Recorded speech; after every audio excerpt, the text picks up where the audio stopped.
1 star 962 hash star 811 star 962 hash. Furahia maisha bora, linda jamii yako. Hii ng'ombe ni yako. Asante. Hii ng'ombe itatoa maziwa mengi kabisa. Sasa shida ya school fees imeisha tena. Chukua hii. Hebu nikuulize, hii maneno nasikia ya kuma elimu inaweza kuonekana mtu anachukua process ya kuchukua insurance cover yote ni rahisi. Hata niko na cover ya gari yangu. Kwanza unajaza proposal form kama hii na uijaze wewe mwenyewe, na kama haujui kusoma uijaze na mtu mwingine. Hakikisha ile majibu umepatiana ni sahihi na ni ya kweli. Pia dhibitisha insurance cover imeangalia maslahi yako, na usiwahi sign proposal form ambayo haijaandikwa kitu chochote. Pia ukumbuke kujitolea photocopy yako.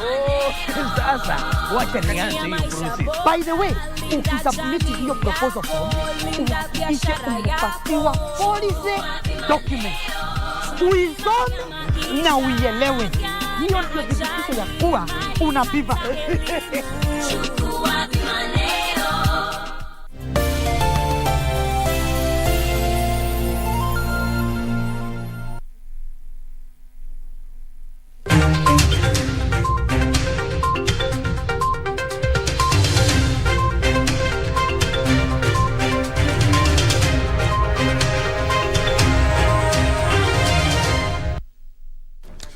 Well, it's the 6th day of June 2022. Good evening. My name is Mboya and welcome to KBC Prime Edition. 1 hour coming to you off the top of the hour. And the reason is because just one day after getting clearance from the IEBC, Raila Odinga launches his Azimio coalition manifesto dubbed Inawezekana Agenda for Kenya. Well, let's now get straight into the business of the news. Our sign language interpreter tonight is Anwangeshi. Our socials at KBC Channel 1. My Twitter handle at Tomboya24 #Prime Edition. The Azimio la Umoja Kenya Alliance Monday evening released the party's manifesto at an event that spread over 5 hours. And that's why this bulletin is coming to you right now. They said the manifesto is all round and lays the ground for Kenyans' aspirations. They emphasized on the prudent use of public resources to enhance delivery in a 24-hour economy. They said that the manifesto spells representative, affordable health care, increased opportunities for women, men, as well as the youth. The party's flag bearer, Raila Odinga, who rose to speak at 9 p.m., said the manifesto was consultative and reflected the will of the Kenyan people. He said, among other things, that it will support the country as a manufacturing hub in the region. Let's take a look at a clip now on how events unfolded earlier on. These are the aspirations of the youth, of women, of children, and of the men of Kenya. It is a set of priorities that will propel Kenya forward towards prosperity. I know we can't wait to hear them, to read, internalize, and act on them. The Azimio government wants to face this dragon called corruption head-on, to ensure that we can be able to do our things in a clean and fair manner. Kenya has a great potential. Kenya is a great country, surrounded by neighbors with whom we want to work very closely. We are going to work towards the creation of East African Federation. We want to ensure that Kenya moves away from the league of third world economies, and Kenya now plays in the league where it rightly belongs, to middle income economies, with a way to move into the first world economy. Kenyans deserve better. Long live Kenya. Azimio! Azimio! Azimio! Azimio! Azimio!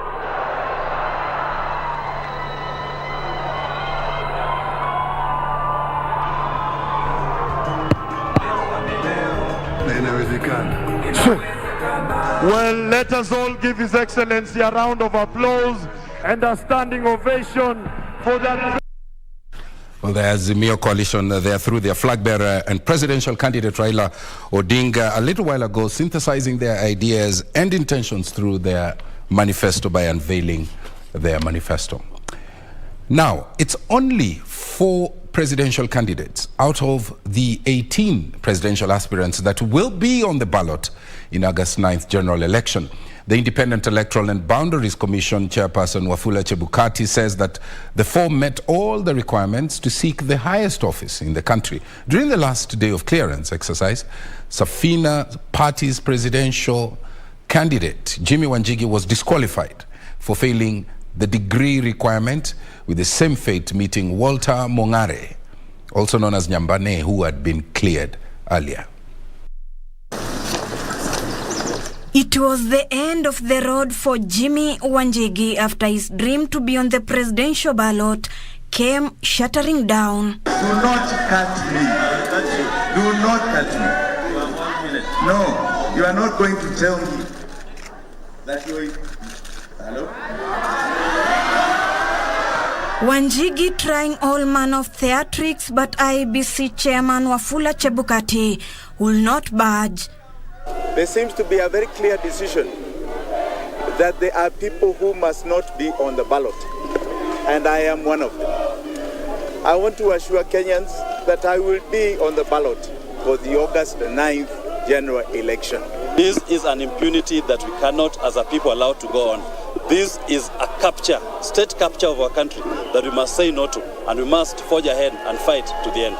Chebukati saying rules are meant to be followed and that Wanjigi had not met the requirement after failing to produce a university degree certificate. What I need is a degree certificate.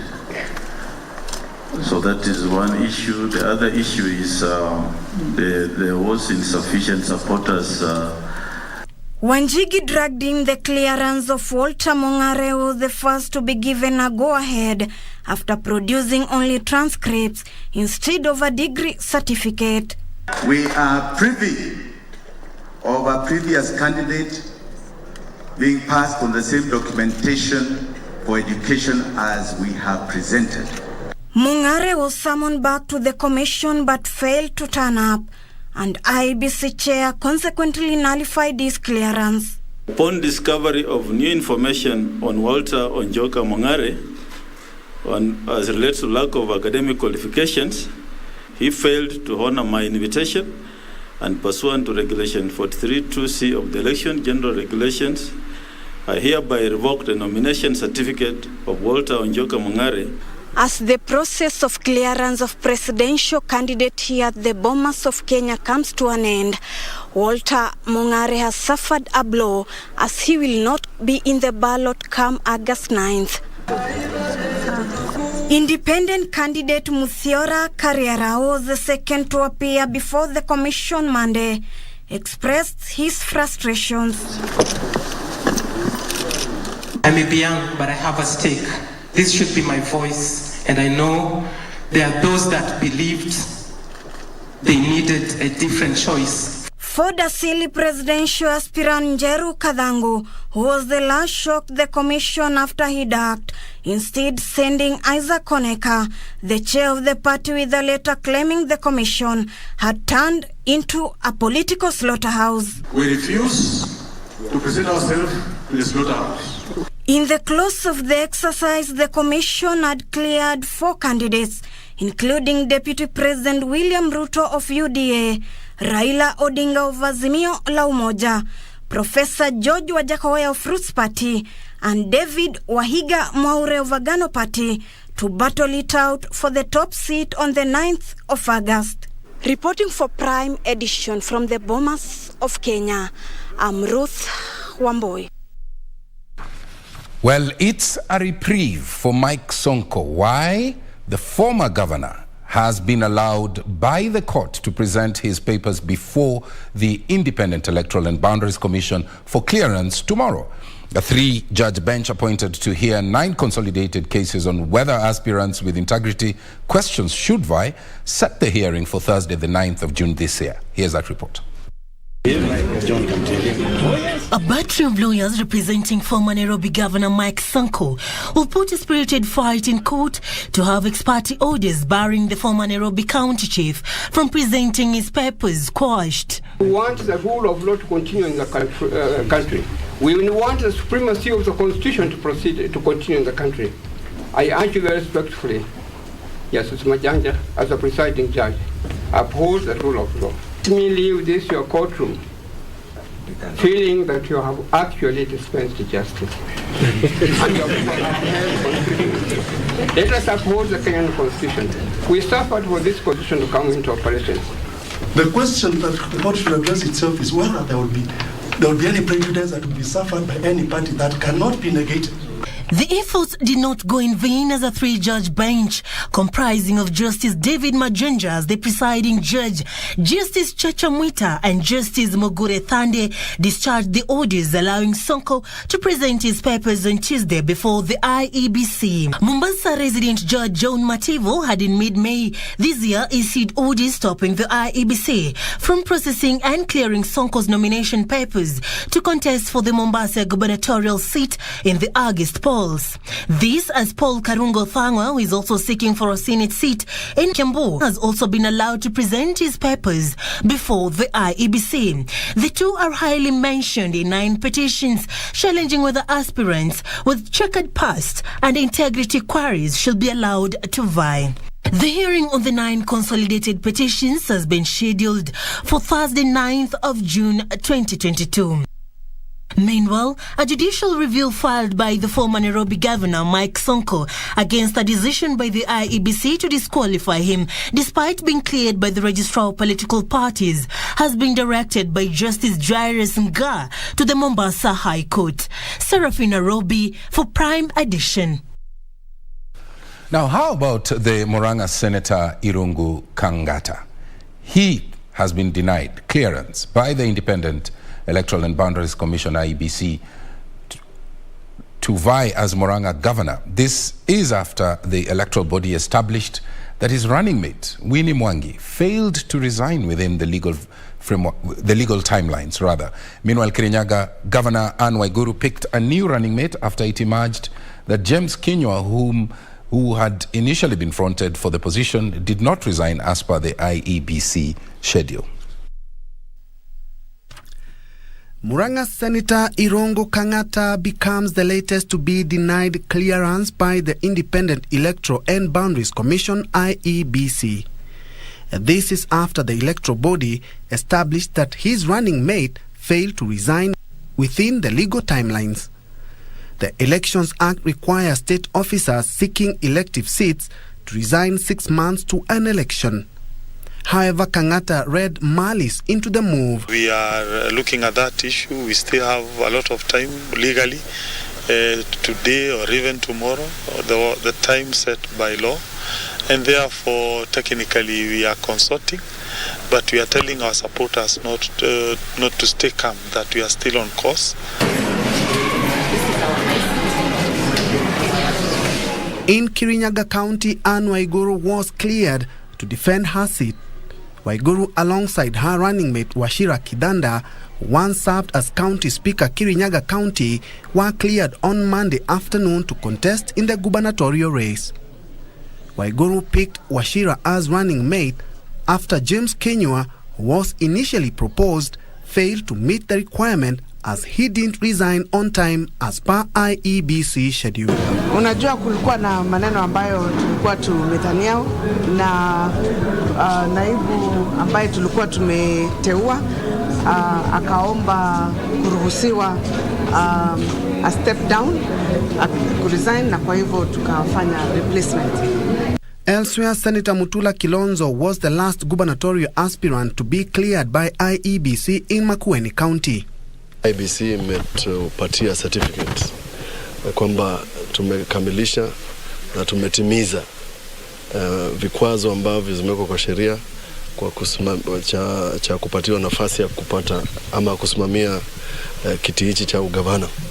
Former Kisumu County Governor Jack Raguma has been cleared by the Independent Electoral and Boundaries Commission, IEBC, to run for the gubernatorial seat. Raguma, who lost to Professor Anyang' Nyong in 2017, is seeking to recapture the seat on a Movement for Democracy and Growth MDG ticket. To go there and vote for him. But below Raila Amolo Odinga is one for himself. It is called Ngadenyuande. It will depend on how you resonate with the people, how you have served them.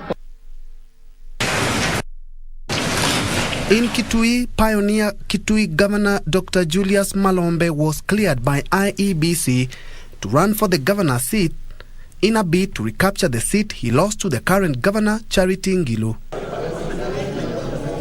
Meanwhile, Siaya Senator James Orengo was cleared by IEBC on Monday, promising to ensure good governance in the county government of Siaya within the first 100 days in office should he become the next governor. We are asking the people of the county to elect members of the ODM. Members of the ODM, because as we form government, we want a parliament which can be able to pass our agenda, and counties which can implement the party policy, the agenda. And today our presidential candidate is launching his manifesto.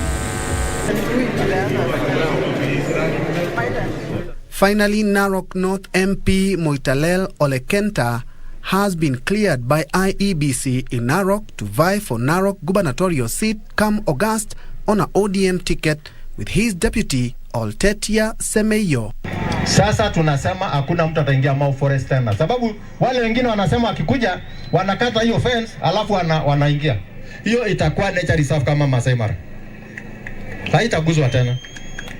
Na hii ni urithi ya watoto wetu, na hatutaki mtu mwingine aje anyang'anya watoto wetu urithi wao. Hatiwezekani.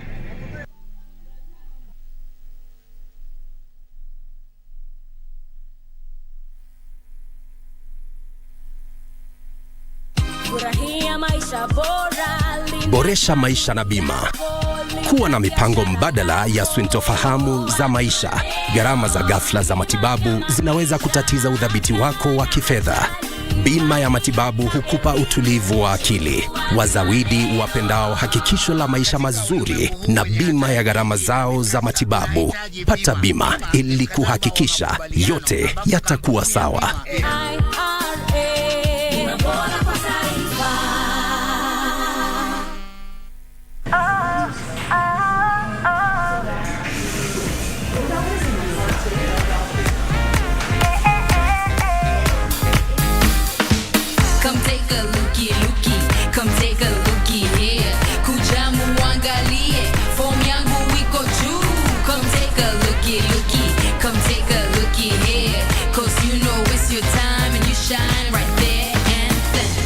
TCB Naturals, hair that lets you shine.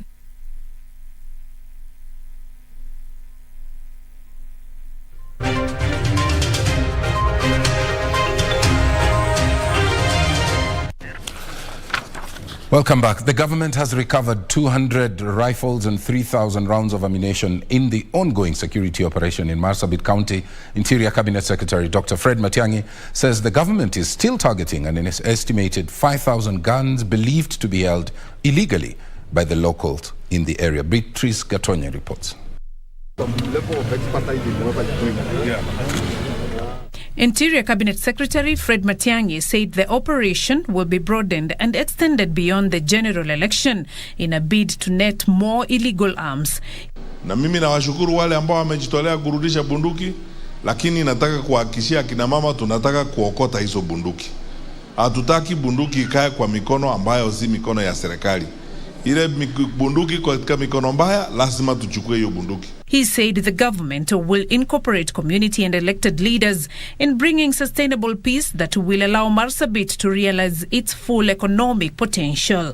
Ni aibu sana kwa nchi yetu kuwa eti kuna sehemu ya nchi ambao watoto wanakosa kwenda shule kwa sababu ya kuhofia usalama. Hiyo ninataka kuhakikishia hatuwezi tena kukubali maneno kama hayo siku nyingine. During the visit, Matiang'i engaged with businessmen in the county and promised to review the dusk to dawn curfew based on the progress of the ongoing operation. Kutafika wakati hata sisi tukimaliza mambo haya tunayoyafanya ya kuokota bunduki na mambo kama hayo, tutatoa hiyo curfew ili sasa tufanye biashara mpaka hata saa 6 usiku. Kama unataka kufanya biashara, ufungue duka lako, ufungue baa yako, ufungue butchery yako. Kama mtu anataka kufanya biashara mpaka saa 3, saa 4 usiku, saa 6, sawa, kwa sababu wewe ni mwana Kenya na hii ni nchi huru. The CS commended area women, chiefs and their assistants for their continued contribution to the ongoing peace initiatives in the county, assuring them that the ongoing operation will be done in a humane manner, but emphasized no stone will be left unturned until peace is restored in the area. Last week, Matiang'i extended the dusk to dawn security curfew in Marsabit for 30 more days to enable the ongoing operation to meet their targets. Beatrice Gatonyengetich, Prime Edition.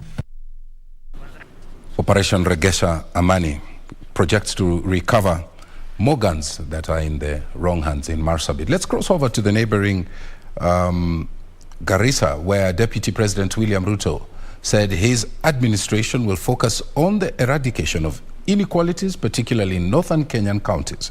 Ruto, who was in a series of campaigns in Garissa, called on area residents to elect leaders who have stood with them. Here's that report. The Deputy President kicked off his engagements in Garissa with the economic forum that brought together leaders and residents from the county to formulate solutions to local problems, which will inform the Garissa Economic Charter and help formulate the Kenya Kwanza manifesto. Kama Kenya Kwanza, chama yetu ya UDA tukiungana na wale wengine, tumesema mwaka huu tutaandikiana mkataba. We will sign a charter with the people of Garissa County. Watu wa Garissa County waseme tunawapigia kura, lakini tunataka barabara kutoka hapa mpaka pale. Weka sahihi. Once elected as president, Ruto promised to prioritize the eradication of inequalities that he says have plagued the country since independence. The model of the economy we have used has created the largest inequality in Kenya, and that is what we must sort out. It is not just sorting out poverty, it is sorting out inequality that is going to make this country move forward, so that opportunities are available for the majority of Kenyans. And that is what we intend to do in the bottom-up economic model. The Kenya Kwanza presidential candidate called on area residents to support his bid, as he had supported the northern frontier counties against the slashing of the county revenue allocation debate 2 years ago. Nataka nikuulize wewe mtu ya Garissa. Kama mtu amesema anataka pesa ya serikali inayokuja Garissa County ipunguzwe, na wewe unaenda kupigia yeye kura ndiye apunguze pesa yenye inakuja Garissa County, kichwa yako inafanya kazi mzuri? Some of the counties ambayo walikuwa wana lose that money, your excellency ulitushika mkono ukakuja na formula ambaye inasema win-win, kwa sababu wewe unatimiza na unakusanya wa Kenya wote. The contest, my friend, is not about horses and donkeys. The contest is about you who is a hostage of the past and us who are architects of the future. That is the contest, and it's for the people of Kenya to make a decision. Ruto dismissed rumors of the existence of a deep state, keen on robbing him of his victory in the elections that are 63 days away. Mimi ndio naibu wa rais wa Jamhuri ya Kenya. Hakuna deep state mimi sijui. Hakuna system mimi sijui. Nyinyi mkinipima hivi, mnaniona mimi ni mtu ambaye anaonekana anaweza kuibiwa kura? Nyinyi mkiniona ati kuna mtu anaweza kuiba kura yangu? Si hiyo ni ndoto ya mchana. His allies taking on Chief Justice Martha Koome for trying to superintend on the Independent Electoral and Boundaries Commission. The Chief Justice cannot purport to collect evidence and direct IEBC on how the general election of 2022 will happen. Please, the Constitution has demarcated lines for each arm of government. The judiciary is supposed to be the arbiter. John Jacob Kuria, Prime Edition. Well, it's now time for the day's business. Thank you, Tom. Time now to do the business news. My name is Betty Kiptum. Now, the dollar shortage in the Kenyan market has forced Pwani Oil to halt operations. The manufacturer of fresh fry, salit and fry meat has said it has temporarily shut down its oil plant due to a shortage of raw materials as a result of difficulties in accessing the American currency. This comes at a time when the private sector has decried the shortage of dollars in the market, forcing some manufacturers to tap the black market for dollars. The business environment in the world has gone through a rough patch in the last 2 years. A debilitating COVID-19 scourge, coupled with the ongoing Russia-Ukraine conflict, has complicated the global supply chain and occasioned a major shortage of the US dollar, which is the world's dominant trade currency. Last week, the Kenya Manufacturers Association raised the red flag of a dollar shortage in Kenya, saying it's hurting exports and imports of their products. However, the Central Bank of Kenya Governor Dr. Patrick Njoroge denied the report, saying the market has enough dollars to support the local market. Somebody who is importing, let's say a sector that is importing 90 or 100 million, I think that is nowhere near the 2 billion that we are putting out there. And they should understand that they're small in that sense and sort of go to the market like everyone else. Today, one of the country's biggest makers of edible oils, Pwani Oil, has closed its operations temporarily, blaming this on the dollar shortage. A statement released by the company says the unavailability of sufficient palm oil imports, coupled with the dollar shortage and global supply chain constraints, has led to the suspension of operations in its Kilifi County-based refinery. However, the manufacturer has reassured their customers, suppliers and stakeholders that the measure is temporary and that the business remains in operation and their products are available for purchase. Hibak Said for Prime Edition. Quite an unfortunate report there for the manufacturing sector. Now, Kenya Industrial Research and Development Institute, KIRDI, is seeking 1.5 billion shillings funding from the National Treasury to support its research activities. KIRDI's new Managing Director, Dr. Calvin Onyango, who officially took over from former Managing Director, Professor David Tuigong, said part of the cash will fund commercializing some of KIRDI's innovations under a public-private partnership venture.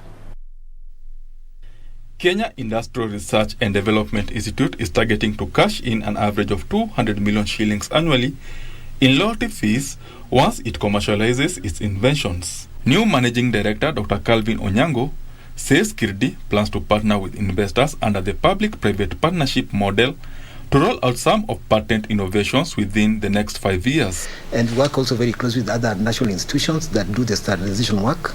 And we are quite happy. If you go to the supermarkets, you'll find a lot of products which are branded, made by company X and supported by a KIRDI. The institute is seeking a 1.5 billion shilling capital injection from the National Treasury to boost research activities and help roll out its commercialization strategy.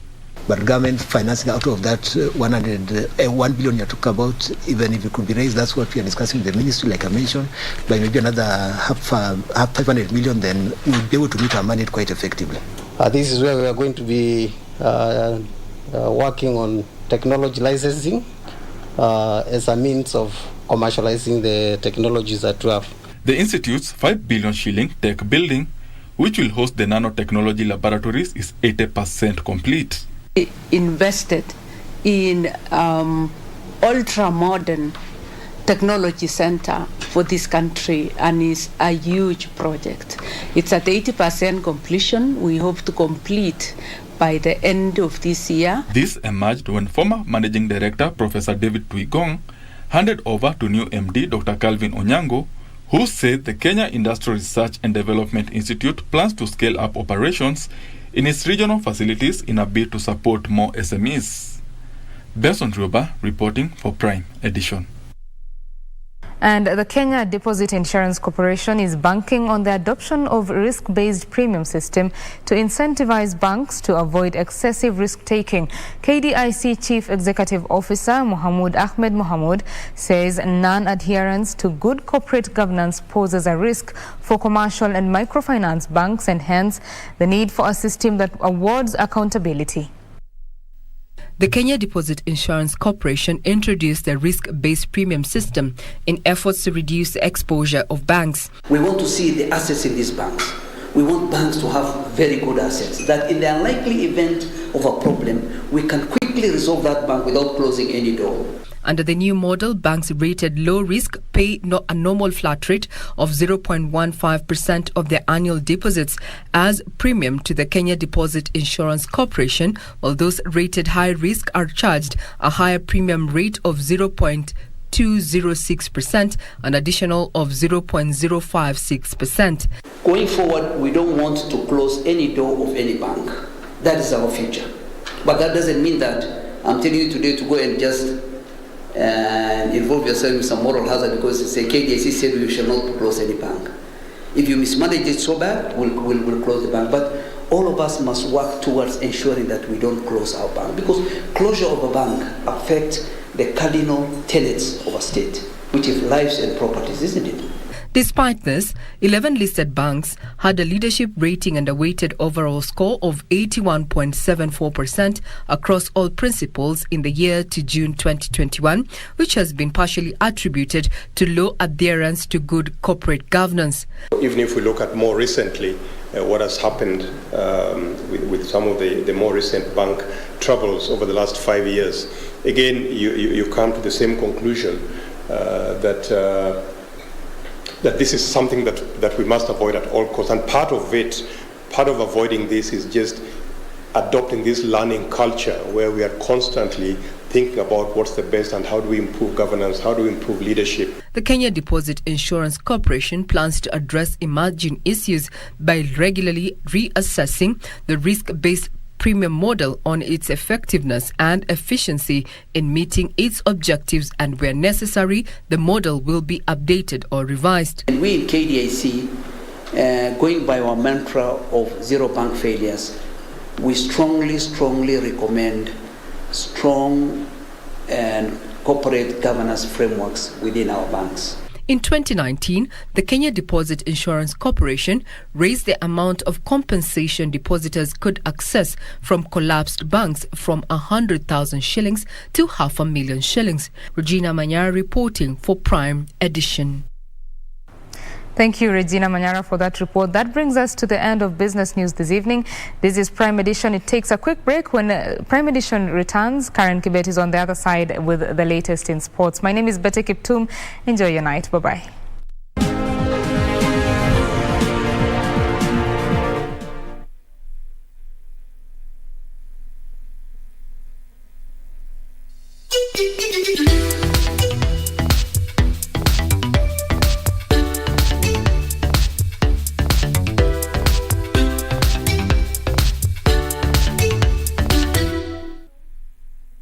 Top sports attractions on KBC Channel 1. In July, Kenya Morans face off against the DRC, Egypt and Senegal in the FIBA Basketball World Cup African qualifiers in Alexandria, Egypt from 1st to 3rd of July 2022. Also in July, Kenya plays South Africa in Rugby League test matches in Nairobi with a return fixture set for October. Still in July, watch the World Athletic Championships from 15th to 24th July live from Oregon, USA, as Kenyan athletes seek glory. Followed by the 22nd Commonwealth Games from 28th July to 8th August, live from Birmingham, England. In August, join our coverage of the World Athletics Under-20 Championships from the 1st to 6th of August 2022 from Cali, Colombia. Then, in November, catch the World Half Marathon Championships on 13th November from Yangzhou, China. Now that's what sets us apart as KBC Channel 1, your true sports partner. Wakati unapotunza upendo na utamaduni, ni halisi inakuwa tundo la maisha.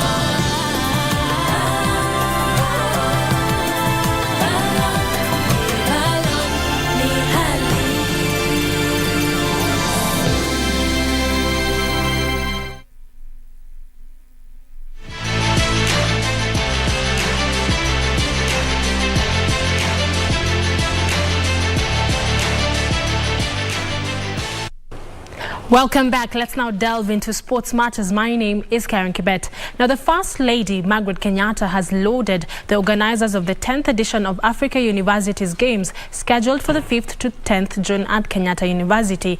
The First Lady officially opened the Games, which have brought together 2,000 participants drawn from 16 countries, competing for honors in 17 sporting disciplines.